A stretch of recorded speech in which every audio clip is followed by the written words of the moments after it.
Tim and I were going to explore or dare to discuss same sex attraction.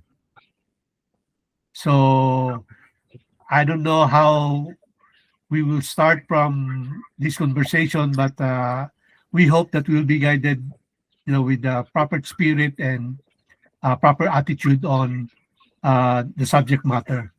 So anything, whatever in your mind, Kim.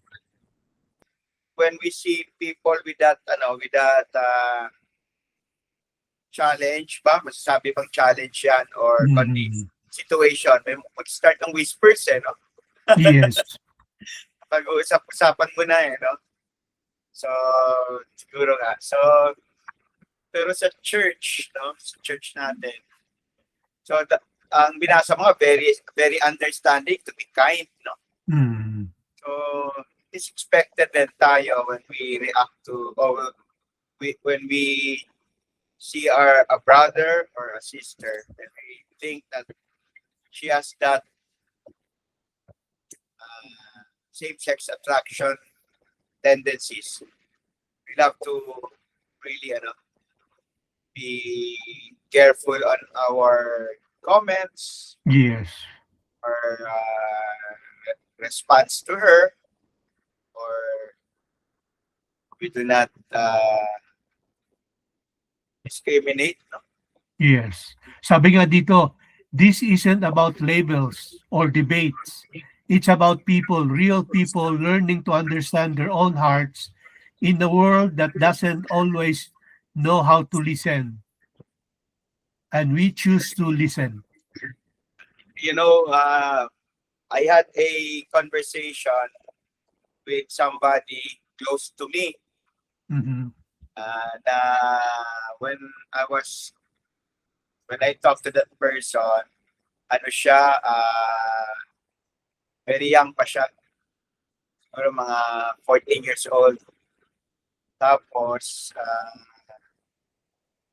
tinanong ko siya, sabi ko, parang nalataan ko na meron kang same-sex attraction. Mhm. Tapos sabi niya, meron ba? Sabi ko, tinanong ko, sabi, yes. Yes, meron. So, pinano ko na yung conversation na yun. So, meron akong brochure na dala about it. Dati meron ganyan, hindi ko alam kung meron Tapos Yeah. sa brochure, pinasa ko na and binarkahan ko yung gusto kong sabihin sa kanya.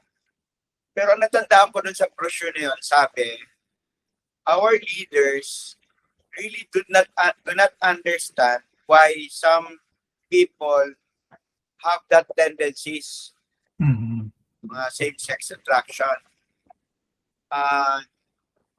Hindi na ma-explain, hindi na maintindihan. Pero there's one thing they know is that it can be overcome.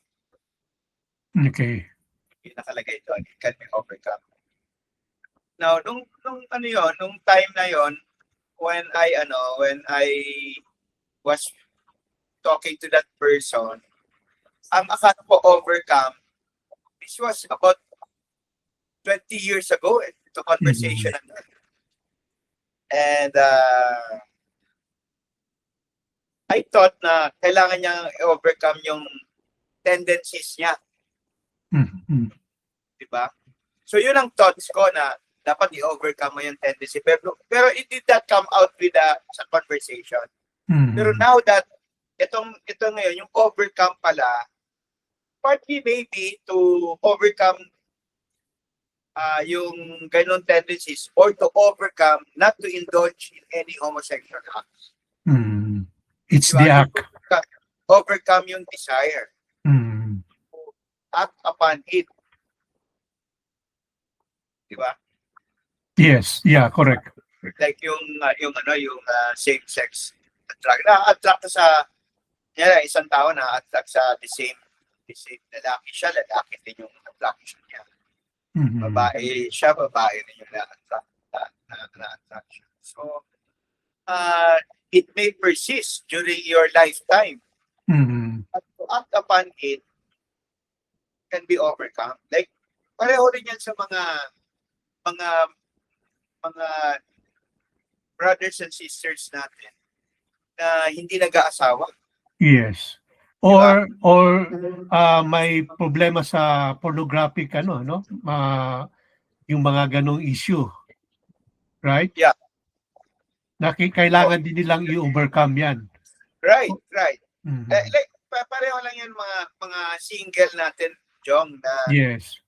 pinaglalabanan nila yung desire to have to procreate ba? Mhm. To procreate, to have a sexual relationship outside of marriage. Yes. Diba? Hindi dapat.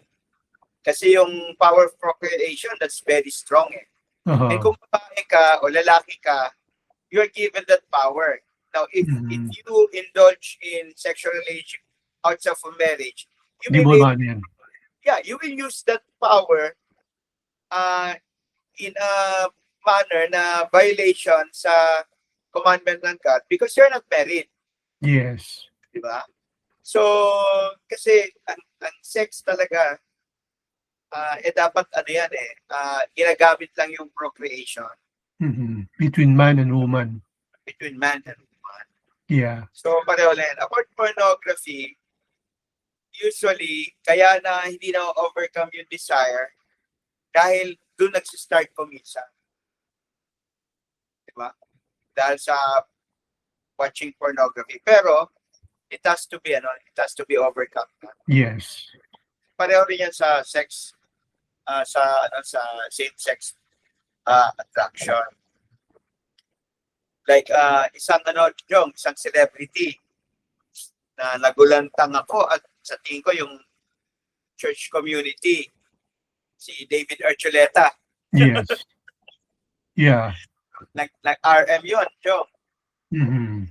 Retired missionary and started as really parang good ambassador for the church. Yes. What happened? Biglang nagkaroon siya ng video na very controversial. Mhm. So, bilib na bilib ako kay David Archuleta kasi parang very clean cut, di ba? Mhm. Clean cut member Kasi of the church. kasi nag-mission nga eh. And even Mission. before siya nag-mission, yung behavior niya, yung American Idol, succeeding mga concerts niya, very prime and proper talaga. Oo, like, ang kasi, even, John, di ba pumunta yan sa Pilipinas? No. Ano yun eh, hindi ko alam kung isang beses or dalawang beses, pero every time pumunta sa Pilipinas, pumunta sa temple yun. No. Temple yun. Together with his mother. No? So what happened? Diba? Yes. When I saw the video na ginawa niya na kino-compare niya yung life niya ngayon as compared to when he was a member of the church, parang lumalabas na whatever he is feeling na he is having now is parang liberation or na-curtail yung feelings niya. He kept it for many years. For many years ngayon, parang and then merong parang side na parang hindi siya naiintindihan ng leaders niya eh. Ang mother niya nagsasabi. Mother niya nagsabi, hindi siya nagsabi. Pero yung mga leaders niya parang hindi nakaintindi sa kanya. Pero yung video na yon, sabi nga nung iba, it will damage the church. Actually, it did not damage the church. Kasi if you saw the video, sabi niya, before I was not saying these words. Yes. Now, I'm saying it already. These are curse words na minention niya. Before, I do not drink alcohol ata. Now, I'm drinking alcohol. Tapos, nag-iba talaga yung tsura niya. Now, even to a non-member of the church who will see that video, sabi natin, Christian, sasabihin mas mabuti ka pa nung nasa church ka. Mas maganda pa yung ginagawa mo. Hindi ka nag-say ng bad words. Hindi ka alcoholic beverages. No, yung itsura mo, mas maayos pa. So, ano nangyari? Yes. Diba? So, whatever you're having now may not be the right, diba? So Yes. it's outside of his, yung issue niya, outside of his being, his gender towards the church. Yes. Ang ano lang, we don't know kasi yung sinabi mo kaninang kailangan yung mag-out ba? Mag-out, di ba? Mhm. Ang akin, for those who have gender concerns,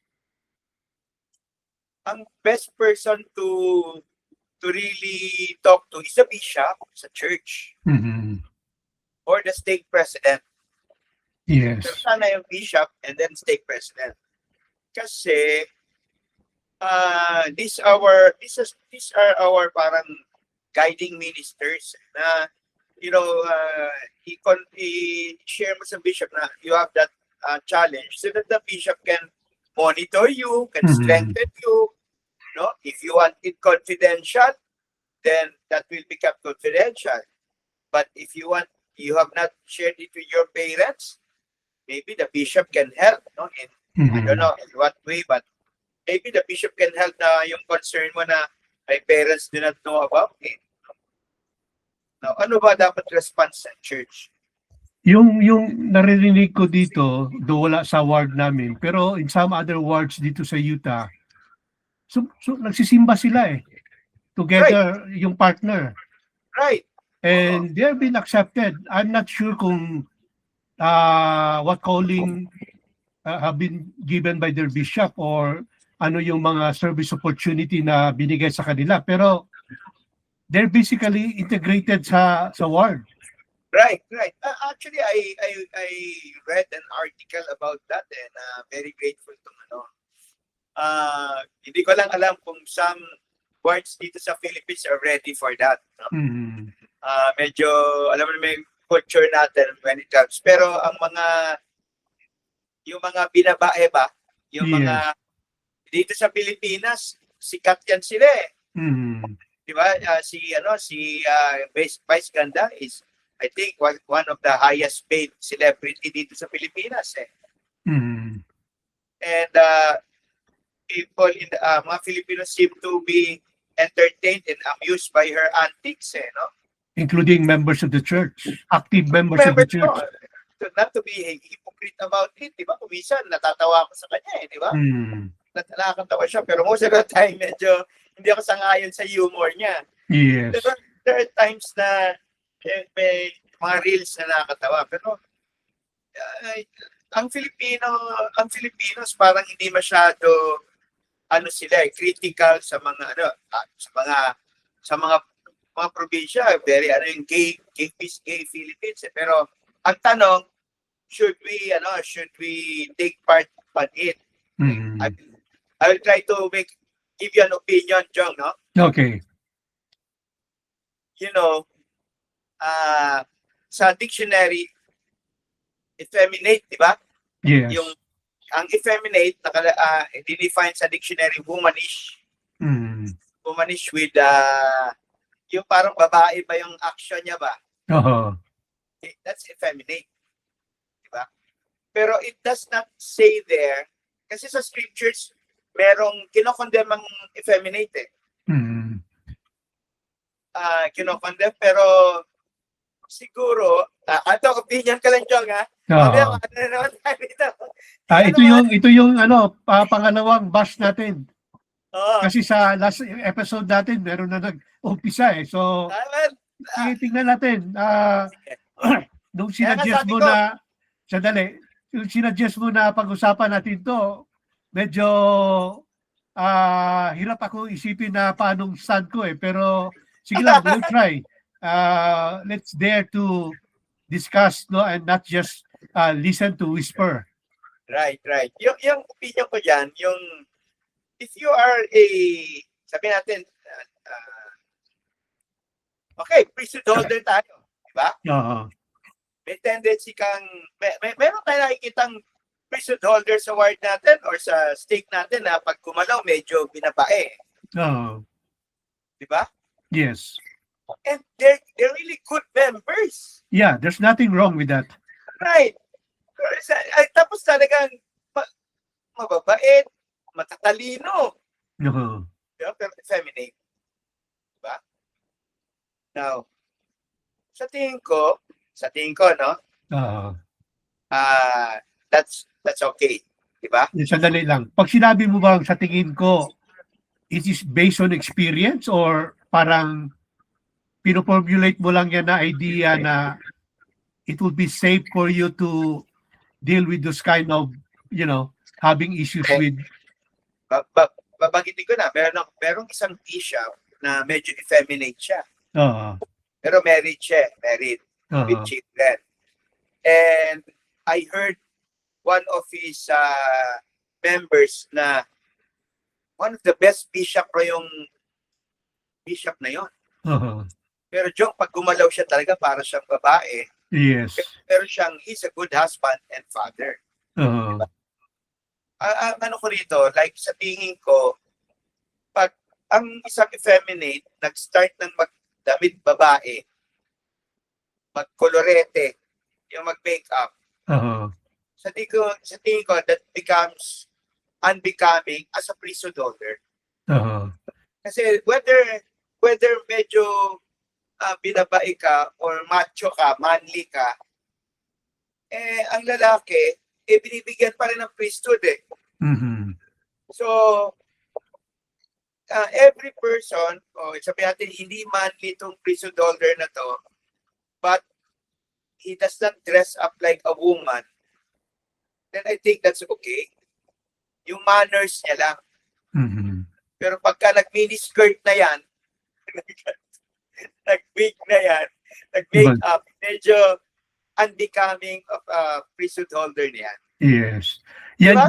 Yan ang problema kasi sa atin diyan sa Pilipinas kasi nagdi-dress up talaga sila compare dito sa sa US. Hindi naman sila ganoon ka yung alam mo talaga na gay sila or whatever ba sila sa spectrum.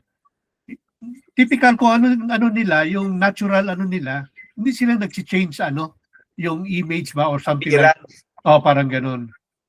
Kaya mahirap i-compare yung Pero diyan tsaka dito dahil diyan talaga pormahan ka talaga.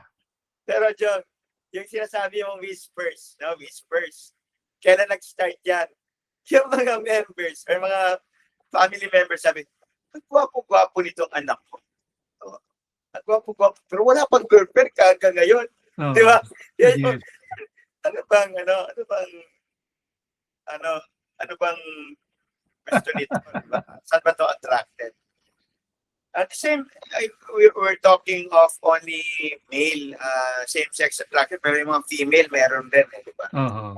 Meron din. And sa akin, mas nahihirapan akong mag-deal with that. Sa 3 years mo pagka Mission President, may ganitong issue ka? Yeah, meron. At saka nung, I'll start with my being a state president.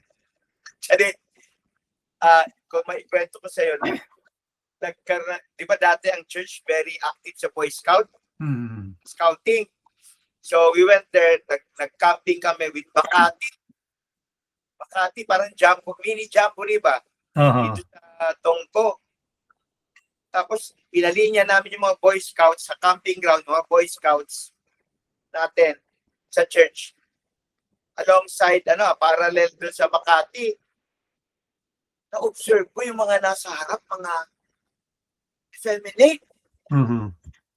Siguro mga tapos nagtitinginan sila, parang nag-iirapan ba? Nagko-compete ba? Sabi ko, so tahimik lang, walang reaction. Wala kami reaction. Pero after the activity, nag-interview na ako. Nag-interview ko, not only sa mga youth, pero sa mga single adult na nakikita ko medyo effeminate. Mhm.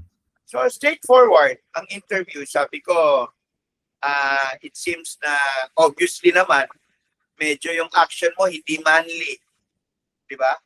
Nahalata naman ng mga members yan. Ikaw naman talaga kuminsan nagpapatawa ka.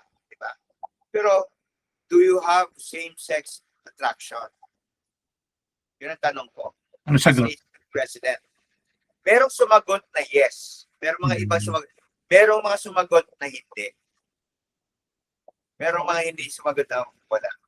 Now, yung sumagot na merong same-sex attraction, then as a stake president, I had to monitor them. I had to help them. I have to not to put them in a situation na maano sila, matitempt sila.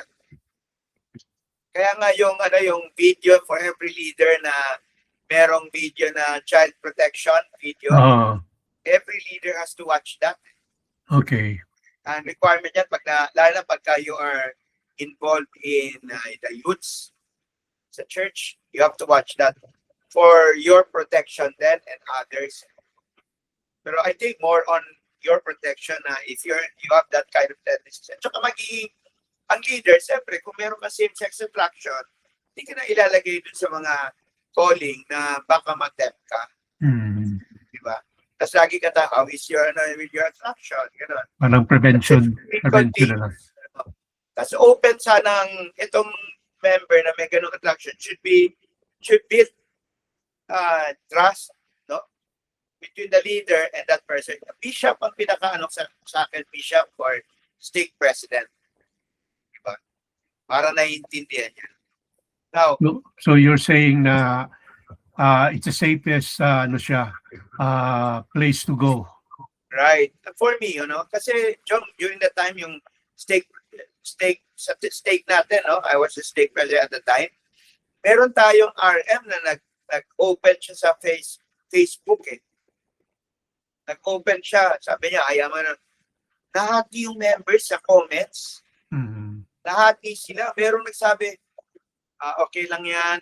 We understand. We still love you. Merong iba nagsabi, so leader pa naman kita. May expectation eh.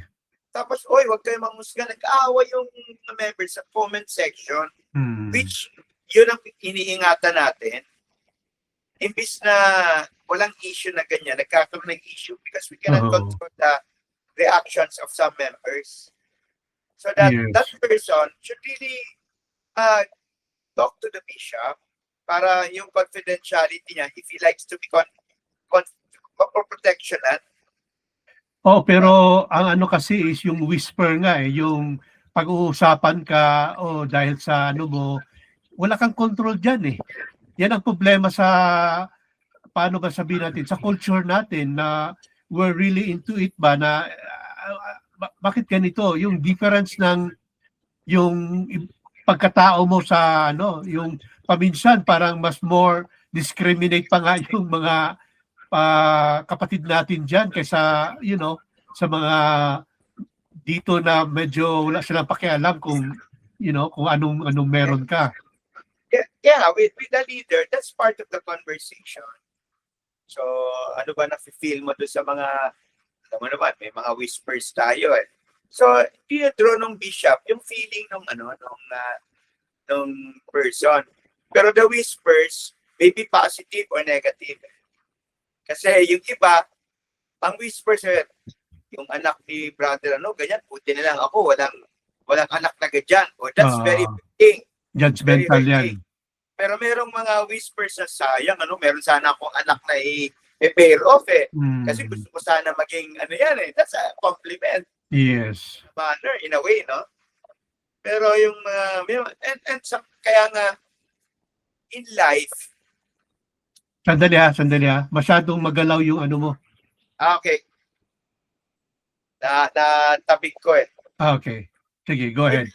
In life, you do not expect to have merong opposition in all things eh.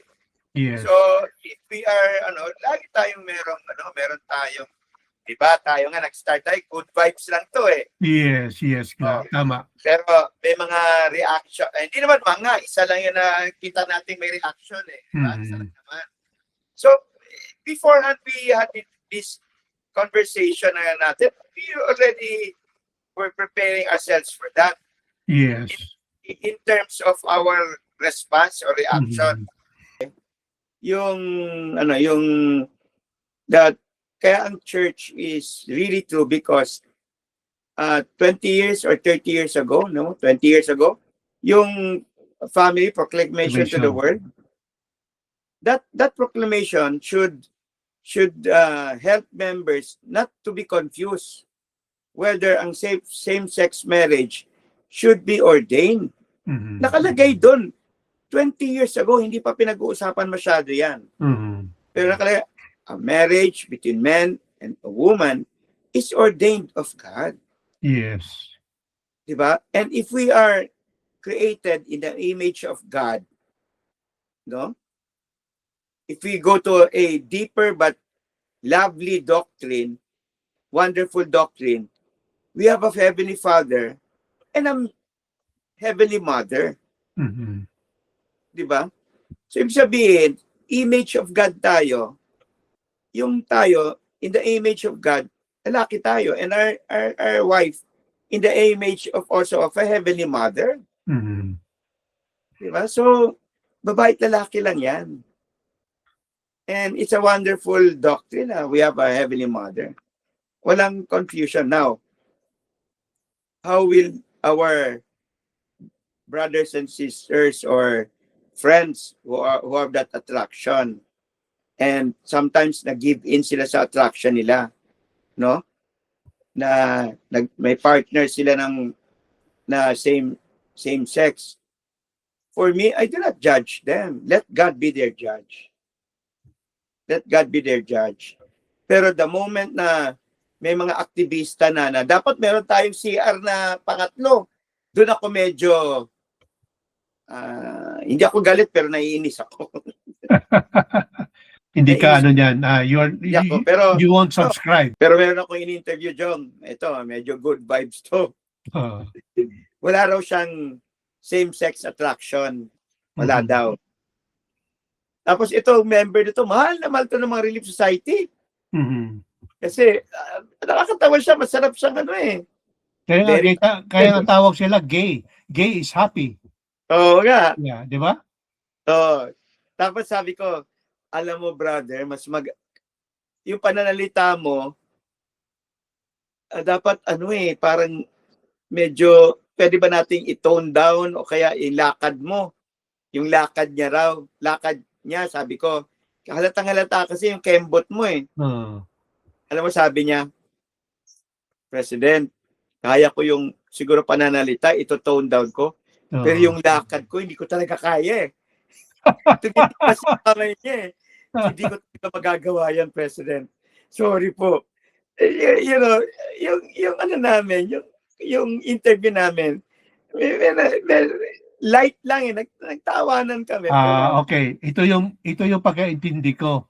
Kasi yung ano, yung for example, sa atin kasi gay and straight, black and white lang yan, binary. Pero ang spectrum ng gay from extreme yung parang male to extreme feminine. So yung iba pwedeng hindi sila attracted pero ano sila, yung galaw lang nila, parang ganun ba?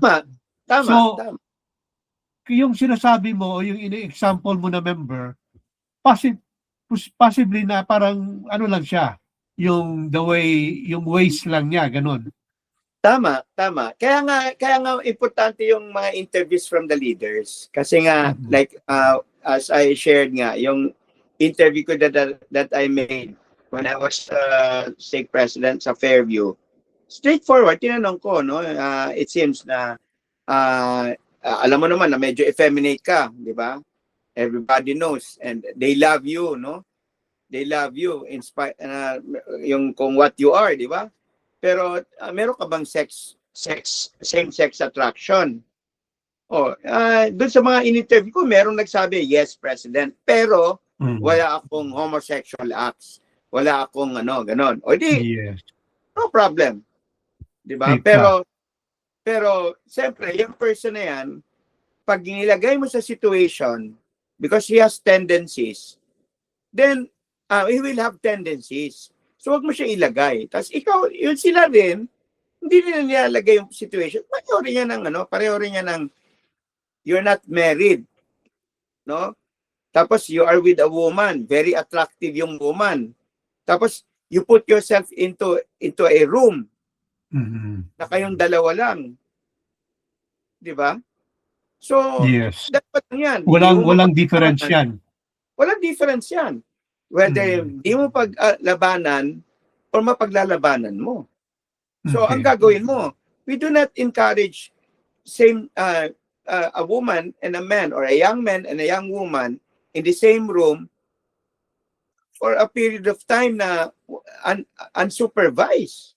Mhm. Diba? Merong difference lang. Meron pa rin difference sa same-sex attraction kasi pareho lalaki. Yes, yes. Diba? Oo. Pwedeng yung isa, ito, Jong. Dalawa silang lalaki nasa room. Diba? Mhm. Walang malis yan. Hindi. Yung isa may same-sex attraction, yung isa wala. Paano kung may ginawa yung isa dun sa isang tao? Ano na yan? Legal issue na yan.